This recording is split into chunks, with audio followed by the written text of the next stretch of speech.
Welcome back to Film Critics, and today we are talking about a very specific niche of films and TV shows done by American Italian directors and actors.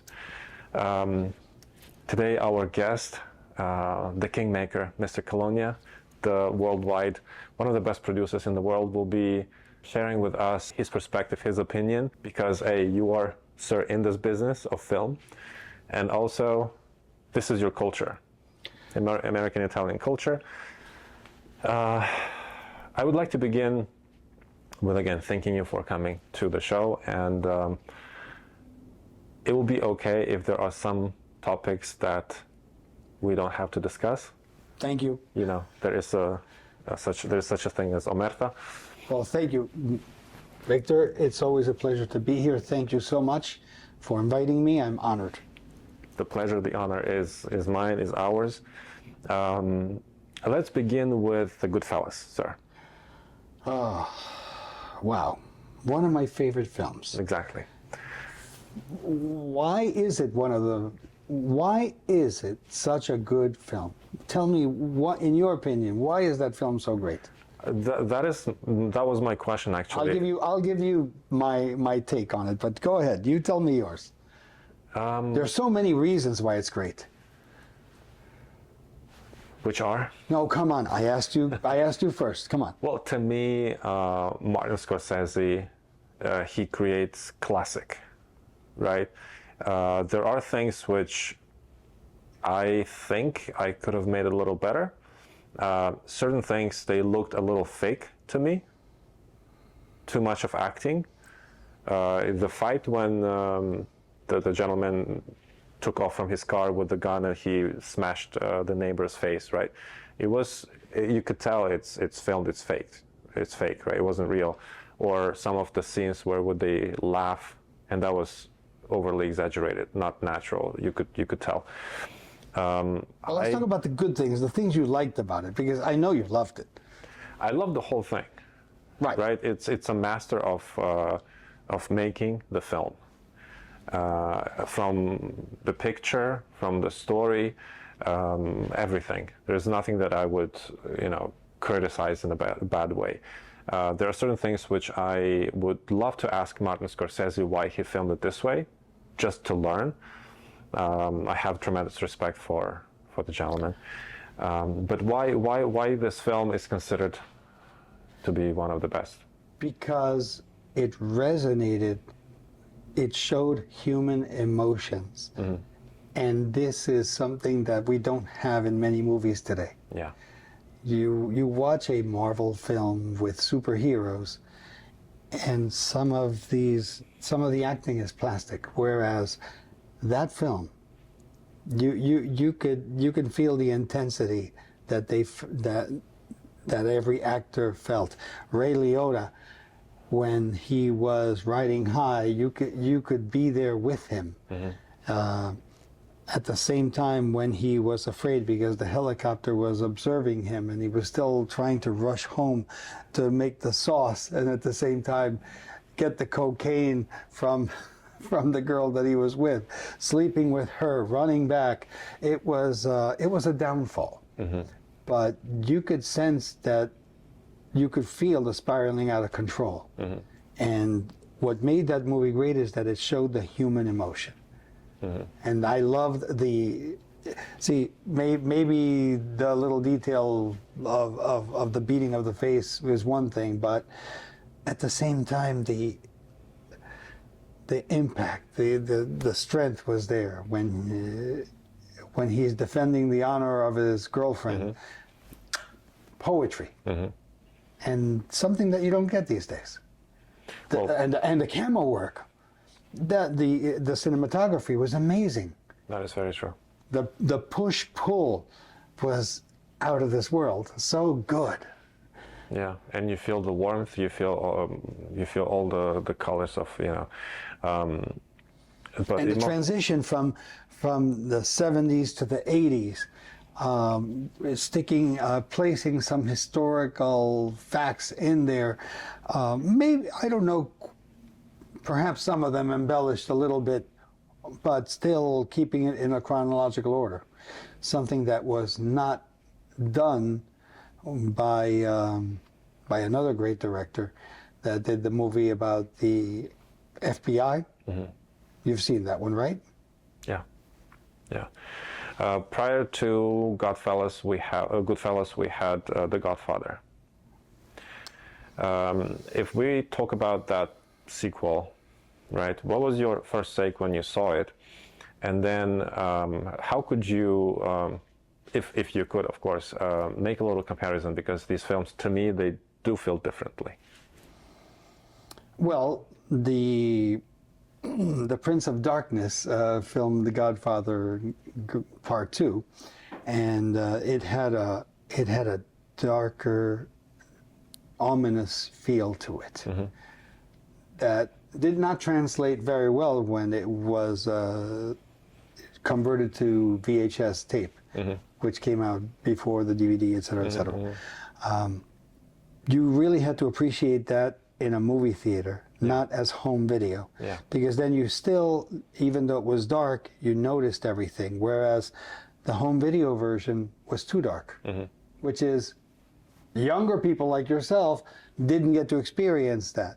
You got to the first time you ever saw it was probably a VHS tape or a DVD. It was not the same as experiencing it in the movie theater. I think it's with all the great films, you have to go to the cinema to watch it instead of on a TV, because it's, you know, everything is different.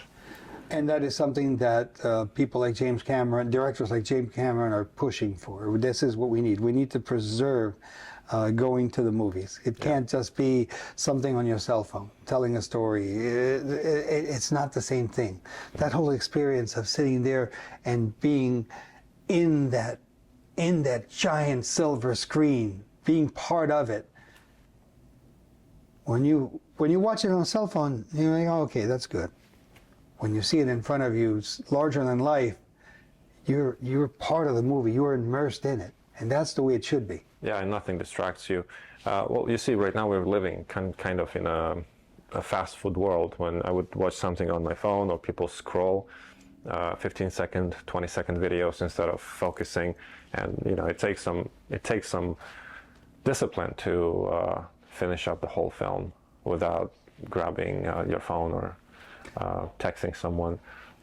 I think that also, when I was a kid, I would listen to records, and I would listen to the whole record, and then later with cassettes, it was amazing that you could actually fast forward to the next song or rewind, etc. But then when CDs came out, you could just skip. Oh, okay, I listened to that part. Let me listen to it again, or let me fast forward. It took away from paying attention to the whole song, and with MP3s, even worse. Yeah. Because at this point now you could download hundreds of songs and you would not listen to a whole album. That art of sitting down and listening to a whole album from beginning to end has almost been lost. But I'm one of those few people that if I'm listening to a great song and I pull over with my car, I don't turn off the engine until that song is over. I want to enjoy the whole thing. Now let's hope it's not something like Inagada da Vida, which is 17 minutes long, but I really try to enjoy the whole song. Right. Something that may have taken the artist years to write or produce or create. Right. Let's get back to film. So we have the Godfather film 1, 2, and then 3. 3 I did not enjoy too much. Which of these 3 did you enjoy the most?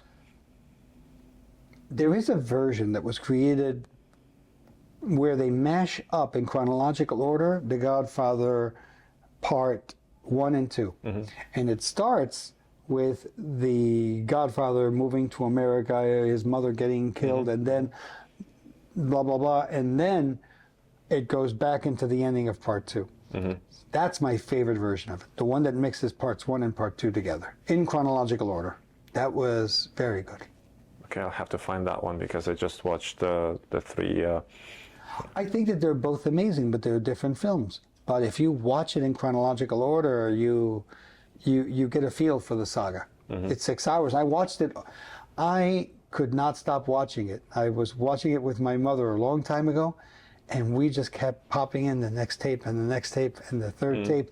It was amazing to watch all 6 hours continuously without a break. Well, I'll definitely have to get that one. How do you feel the difference between styles of storytelling and filmmaking of Francis Ford Coppola and Martin Scorsese? They come from a different school. I mean, they come from a different school that we have today. So to me, they're both icons, and they, even though they have slightly different ways of telling their stories, they're just amazing. I mean, when you watch something like Tucker, what an amazing film, and he tried to keep it as historically accurate as possible. These are, or Bram Stoker's Dracula, my God, poetry. Both are great. Yeah, probably something is behind the scenes. But which differences would you, being also from the American-Italian cultural descent background, which differences would you could you describe between the two directors? And one of them, being Martin Scorsese, was actually, I would say, a lot more successful in the business than Francis Coppola, in a way. Well, commercial success doesn't necessarily measure, it doesn't necessarily relate to creative success. I think that they both were amazing in their own right, and I cannot really, I'm not going to say which one is best or which one is worse. Just slightly different styles of storytelling. The differences. Slightly different styles. How would you describe those? That's very interesting for me to ask. Well, let's see. Francis Ford Coppola took a lot of creative chances. When he did Apocalypse Now. You watch the documentary behind that, and it was a poop show. But he still pulled through, came up with something great. Very creative in making and working with Marlon Brando, who was a very difficult actor to work with. And he still pulled something that was amazing. That to this day, we watch this film and we say, wow, this is great. But the behind the scenes show that it was terrible for the actors, for everybody involved. A lot of patience. Very true. What about the style of Martin Scorsese? How could you describe, again, having your cultural background, what he's doing? I don't even think it's a cultural background thing. I think that Martin Scorsese has evolved and was open to take chances with special effects, with movies that he did after the legacy ones. For example, God, I can't remember the name of the film right now. What was the name of it? We'll dig it up. What was the film about? It was. I have to look it up before I look like a fool. The one where there's a kid that lives in a clock. Hugo. Okay. You look at a movie like Hugo, where Martin Scorsese took chances and tried to do special effects like they were done in the very early stages of cinema, where the camera would follow the object moving and the actor would have to somehow run towards the camera. These are amazing effects. So he took chances with modern films, and he also did the same thing with Apollo 11. So it's great to see these filmmakers take chances. And it's a more modern look, a more modern feel. Right. Well, he obviously directed so many great films, Wolf of Wall Street being one of them, very intense. You can't really get distracted. You always want to. Talking about spiraling down, right? Yeah, yeah. But if we talk about this specific niche, let's say the stories of the Italian Americans, including the family business type of stories, have you had a feeling that these films of this specific niche are either somehow connected or it's like a continuation of one thing? Because to me, when I watched the Goodfellas and then I watched The Irishman, it felt like a little continuation of the whole thing. Yes, that he did do that. Mm-hmm. At the same time, in a different, he as I said, he took chances in using technology to tell that story. For example, de-aging Robert De Niro for the movie. That was those are chances. Some people liked it, some people didn't like it, but it worked. Hey, it still told a story, and I liked it. Did you like it? Yeah, I love the story, and I watched every film of his as a lesson for myself, how to make things better, or if I could borrow or steal some ideas. Tactically acquire, sir. Well, I do follow Quentin Tarantino's advice that good creators, they create, the best they steal. So I just quoted the master of the works.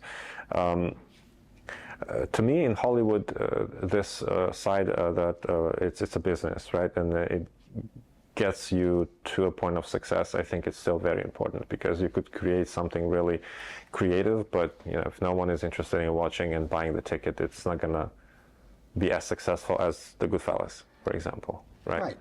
But sometimes a director will do something in spite of it being a commercial success or not.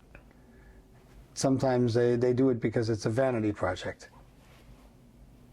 Do you believe that these films, again, we're talking about the niche of the Italian-American stories. Italo-American influenced. Do you believe, so two questions. The first question, do you believe if the director wasn't of that descent, would these films still be as good, theoretically? I can't really say they're going to be good or bad, but they certainly do have that baggage or that influence of that upbringing. That upbringing helped them think in a certain way and view things in a certain way. I've heard some stories behind the scenes of Mr. Scorsese, and he's just a pleasant person to work with. And then that's his family upbringing. That's that Italian thing in him. People want to work with him, and they enjoy it. The reason why I'm asking you specifically this question, because again, you are culturally connected, but also I watched an interview of Mr. Washington, Denzel Washington, and he was asked if a director of Caucasian descent could have directed a film about the Black American story, right? And he said that probably not, because it's not the racial, it's cultural. And he brought up an example that Martin Scorsese directed Goodfellas, and Steven Spielberg, Schindler's List. He says probably Martin Scorsese could have done a good job with the Schindler's List, and vice versa, but it's a cultural thing. That's why he created these films about his own culture a lot better. I have to agree with you there. There are exceptions to the rule, but look at Quentin Tarantino. He actually has emulated everybody, from the Italian directors to the blaxploitation movies of the 70s.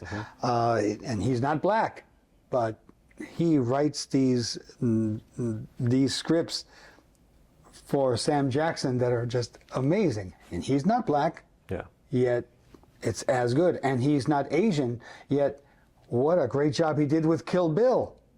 So yeah, I don't know about that. I think that there's some people that can put themselves in that position and emulate and still tell the story as they feel it, even if it's cultural or not. So I don't know. I think that there's always going to be an exception to the rule.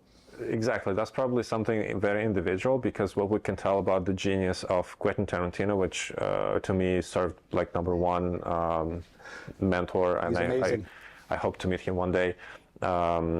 He does very profound research of what he's doing, and I couldn't tell that he made a mistake, even in his one of his latest films. The story of the Hollywood, right? Once Upon a Time in Hollywood. Right. When he has this scene with Bruce Lee, which got a lot of backlash. It was actually a true story. Bruce Lee was an asshole. He treated American stuntmen extremely bad, and he got his ass whooped. He wasn't a good fighter. He was a talker. But what we heard around was, emotional damage. But at the same time, we have, for example, creators of Fresh Off the Boat, right? They are of American, either Chinese descent, or they are members of the Asian community. And what they did was a Panda Express of Chinese food. I'm right. So in this case, it's the opposite, that people of their own culture couldn't create something really authentic, really good. And that was something really, really superficial and very stereotypical, which probably sells. That's why they did it. The same thing kind of happened with Mulan, which was a big flop. Well, that's different. This is Disney trying to do cultural appropriation of a Chinese story. They should have hired someone. It was a collaboration. It was a co-production. Collaboration doesn't mean anything. There's a lot of corporate influence. My mentor Tony Bon Jovi once told me, we were watching a movie called Beverly Hills Cop 3, and John Landis was the director. He directed the first one, the second one, and the third one. The third one, a little bit like Godfather Part 3, was no good. And Tony and I watched the movie, and he said, that's an example when corporate people make decisions and ruin a movie. So I think that in Mulan's case, the people that worked on it were still very creative, but they had to acquiesce to some corporate decisions. Well, that could be. We don't know the details, obviously, but to me, I would say that I am quite well educated in the Chinese culture. Yes, you are. They had a lot more mistakes than correct things. For film, we're not talking about the history or documentary. Well, that means that was somebody awful. did not do their homework. The director, I would say. Or as I said before, some decisions were made that ruined the film. I guess everything came together to ruin the whole thing, and from casting to, everything, camera work, the scenery, everything was just. Don't we have an example, a very recent example from Disney where that just happened? Which one? Snow White. Exactly. That was, Snow White wasn't as culturally attached, right? Mulan, we know it's a Chinese story. Well, Snow White is a German story. But we still take it as a Western world. All right. Right? So if we do something for the German or a Danish, it's still European, American. We are in kind of one world. Asian would be different. It's a different culture, yeah, right? So, but even, they were able to fail on something very simple. Back to the Italian-American film. My second question related to the films of this niche, American-Italian stories, right? Have you ever thought or felt that these stories, and we love and respect the directors and writers, it's nothing negative, but just a question. Have these stories and these films brought any negative effects or flavors to the community? Because not everyone is in the business of the business. There are just regular people, and now because of the films, which are incredibly, great, this could have been like a negative impact, or these people could have some backlash. There will always be haters that will criticize. So I have heard people from the Italian community that were not in the business, but that knew people in the business, in La Cosa Nostra, or you want to call it mafia, whatever you want to call it. Family. The family, La Familia. They loved The Godfather because it showed what it was like, the struggles that these people had to put up with, the abuse that they got from their own people that were in power.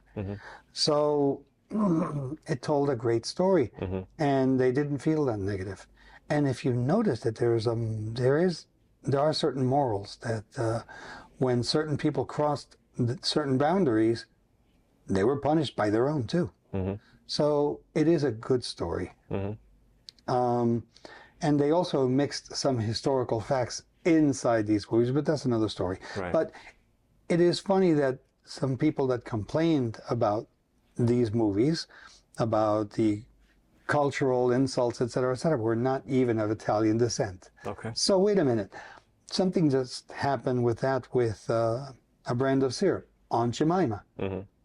But some people said that that was culturally wrong. Yet Aunt Jemima was a celebrated black woman, and that has been removed because some white people found it offensive to the black community. That's So that is just stupid. So we do have a lot of this stupidity going on. In fact, I think I watched, there's an influencer who would dress up in a different cultural costumes, like Mexican or Chinese. And I think he was walking around UCLA asking the students some questions, and everyone in his interviews would tell him that it's inappropriate or whatever. And then he would go to Chinatown, or he would go to a Mexican community and ask them, am I offending you with this outfit? And like, no, looks good. So it's really, why is it happening like that? because people like to complain. Okay. Those who do. Those who can't do, teach. And those who can't do or teach become critics. That's very interesting.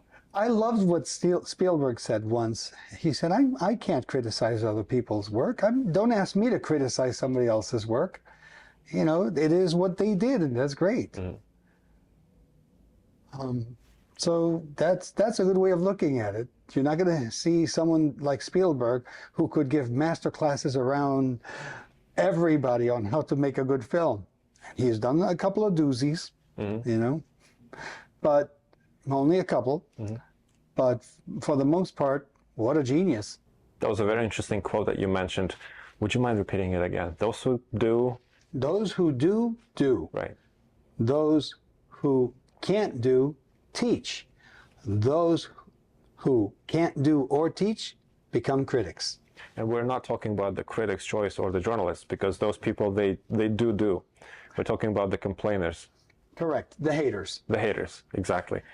It's funny how some movies are good, yet some influencers will go on YouTube and say that's horrible, that's terrible, and the movie didn't even come out yet. Now, in some cases, they might be right. Snow White.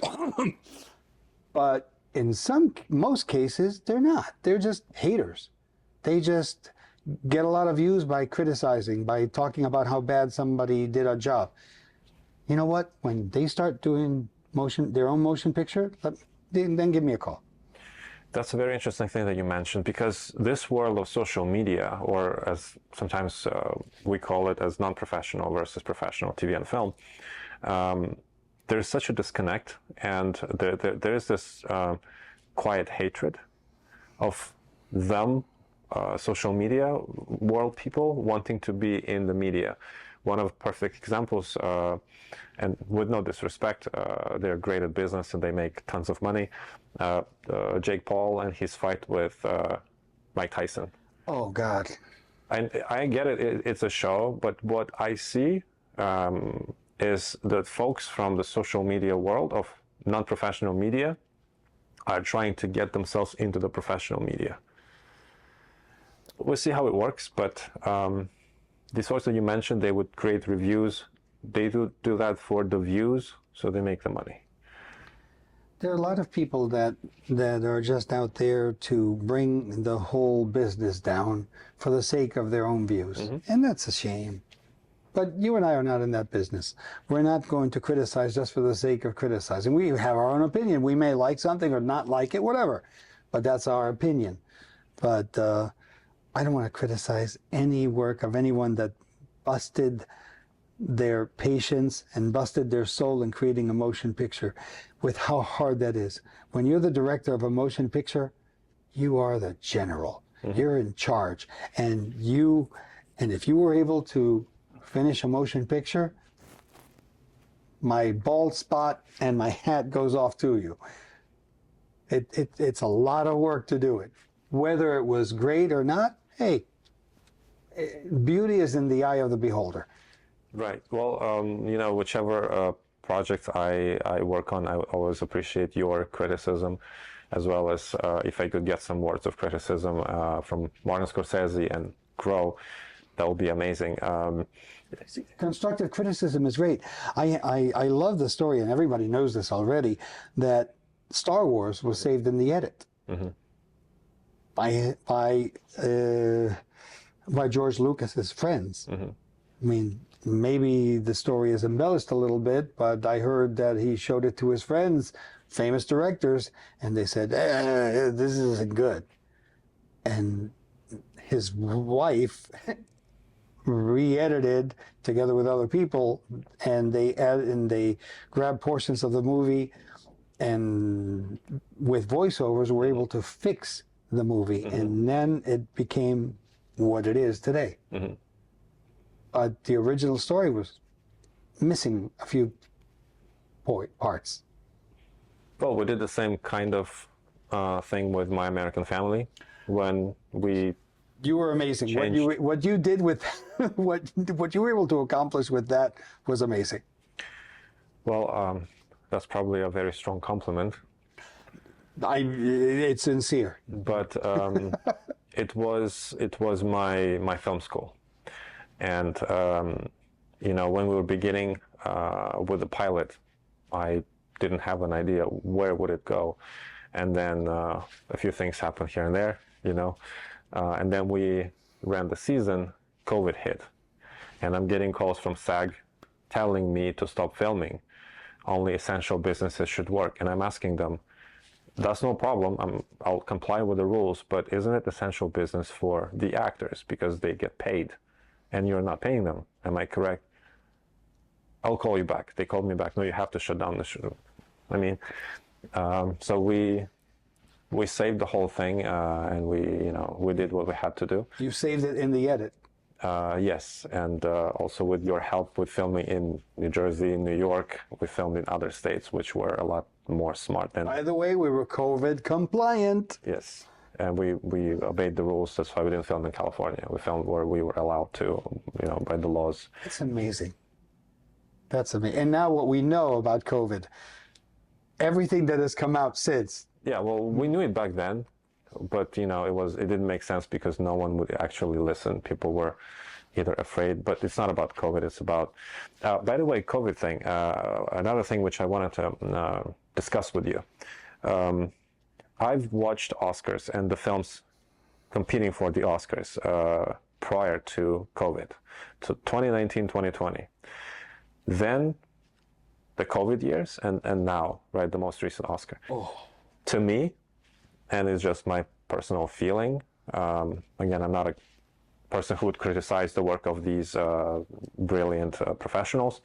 To me, films which were competing for Oscars before COVID, before the last one was probably 2019, 2020, the competition was a lot stronger. Right now, honestly, I had nothing to watch. How did you feel? I did not like the Oscars. I was not a big fan of what was awarded, of what worked. However, sign of the times. I think that there will be a change in the guard, and people's sensitivities will change over time. And I am hopeful that we go back to a golden age of cinema just like when Scorsese and James Spielberg, Cameron, yeah. oh God, Cameron. I mean, amazing. He doesn't come up with too many movies, but his work is always amazing. His films are always super memorable. Yeah, yeah. And it was in 2019 when the Joker competed with James Cameron's Avatar, and everyone had really, really strong work, which I didn't notice most recent years. I think I look at the glass half full, so I hope that changes and that gets better. In spite of the fact that, for example, new directors, the new Nosferatu movie, even if you don't like the subject because it's very sexualized, etc., it's an amazing film. And Willem Dafoe always does an amazing job. I mean, there are new movies coming out and new directors coming out that are going to elevate the whole profession. Well, I guess Alvarez with the new version of Alien, poetry. I thought that was amazing. He actually learned from Ridley Scott and took it to another level. So great. I mean, we want that. We want new blood. We want young people to go out there, grab that torch, and make it even bigger. Yeah. So then Martin Scorsese makes another film, and we see that there is still nothing to compare to the greatness of the old school. Hey, that's okay. He'll motivate others to take that mantle and run with it too. Yeah, very true. Actually, that's how, to me, Martin Scorsese and his works, and Quentin Tarantino, first place, and James Cameron, they all motivate to keep.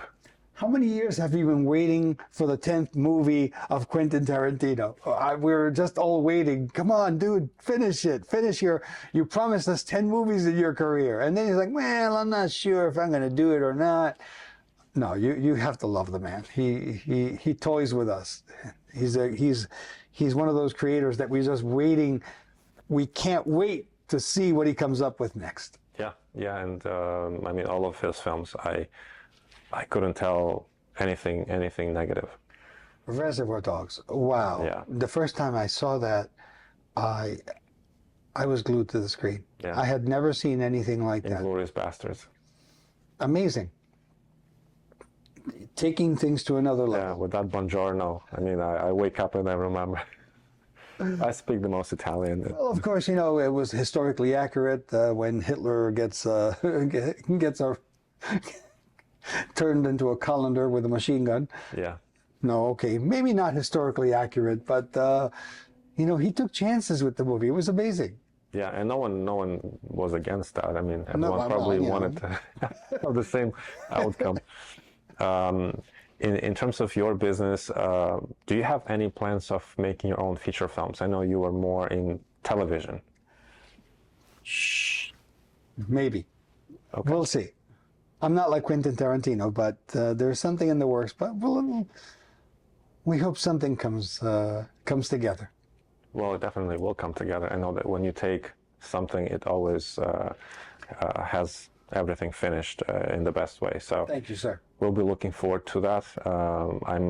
I'm thinking that you will definitely compete to overshadow Martin Scorsese. That'll be no. You know what? I just want to be my own person. I mean, I don't want to. Business-wise. No, personal-wise. So, you know what? You just have to kiss the ring of the masters. They know what they're doing. They are the best, and it's okay. We learn from them, and we do our own thing. But they taught us. We watch what they did. We have a blueprint. Yeah. Just by watching and by learning from what they did. Those are the masters. No one argues that. To me, it's the classics. It's the best created in the world. It's the classics of the cinema. But competing against the best athlete who was inspiring you to become an athlete, it's not something negative that I'm putting out. It's just something that makes us better.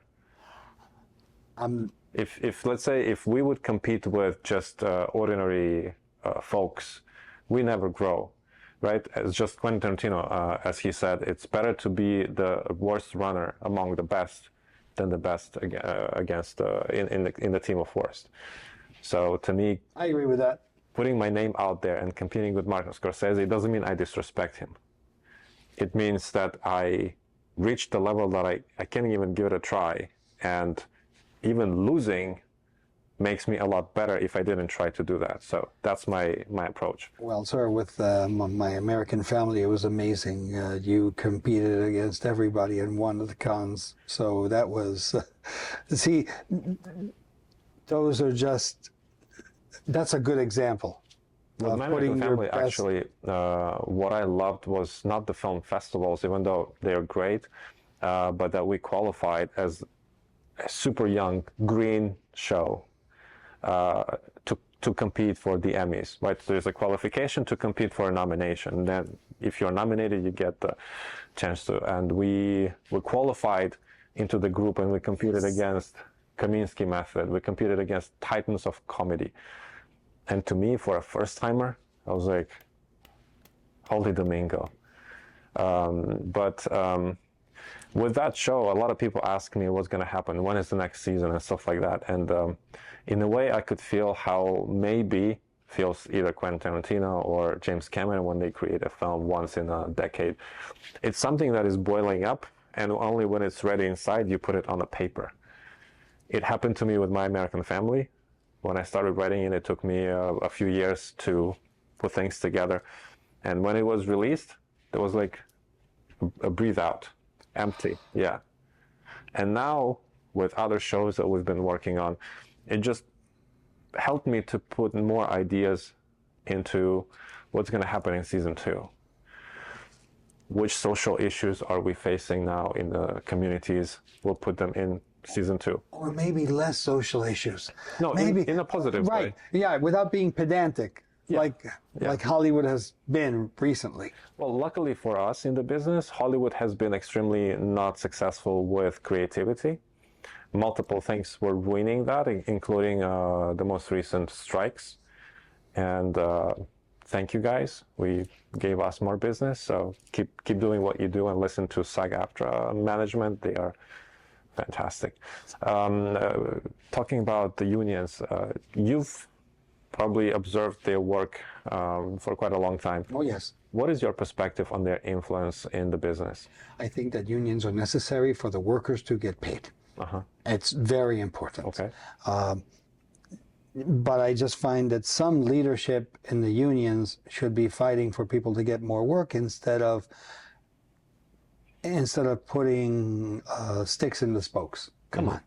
I mean, the whole point is to get people more work. Don't make it so complicated that you're stopping a small filmmaker or an independent film from being created because, oh, well, no, you have to do this and you have to, come on.